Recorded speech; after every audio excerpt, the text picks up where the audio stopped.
Welcome back to In Depth. I'm John Bachman. Reaction has been pouring in after Bank of America announced that it will offer mortgages with zero down payments nor closing costs for Black and Hispanic communities.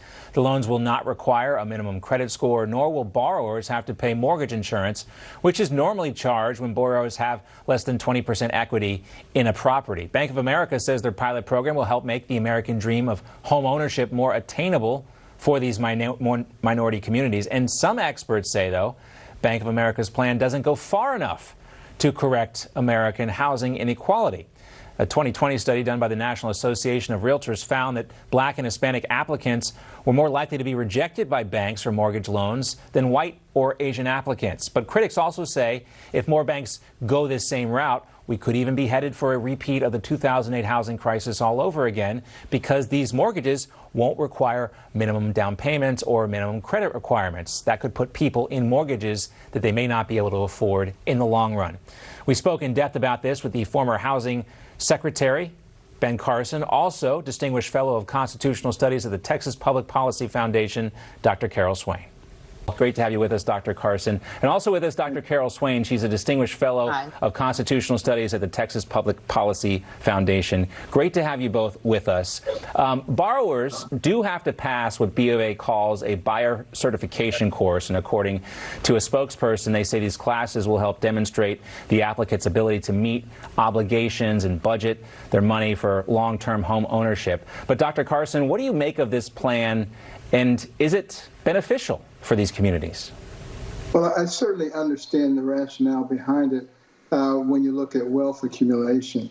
The average renter has a net worth of $5,000. The average homeowner, $200,000. That's a 40-fold difference.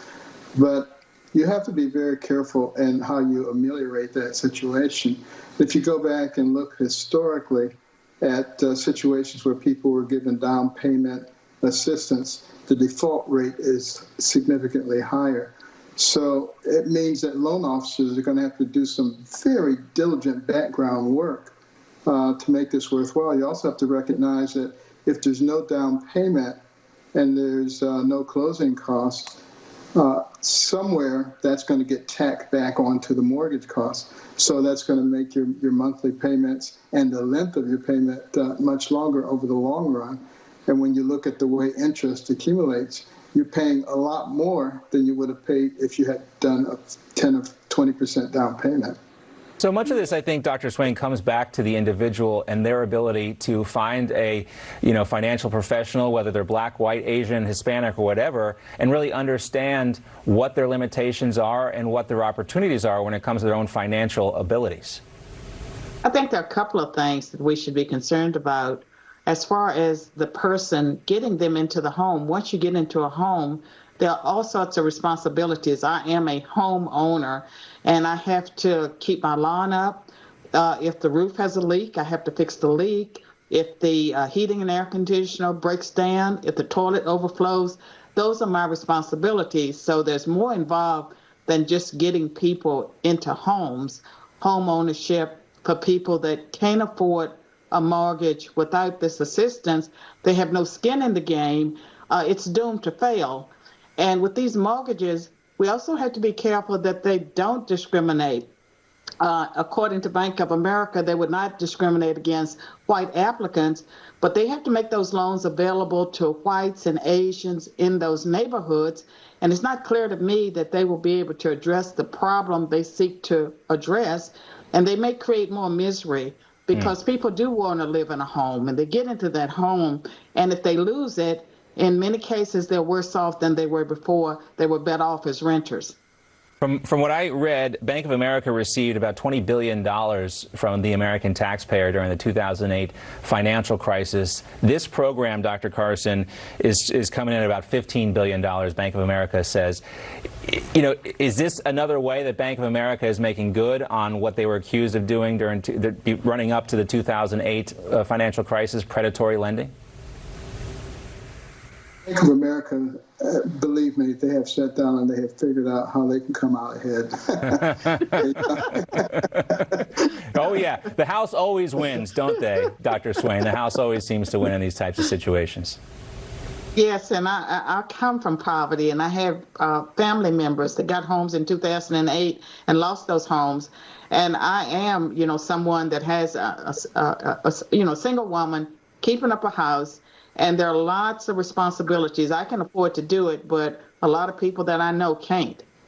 Yeah, well, sometimes the American dream does feel like a nightmare sometimes, as someone who had to put a new roof on his house once upon a time. But both of you have come, you have been able to rise. I wasn't as familiar with your story, Dr. Swain, as I am with Dr. Carson's, but he also comes from a background of poverty. And what do you think is the most important factor in kind of bridging that divide, going from being unsure about your housing, Dr. Carson, to having that safety and security?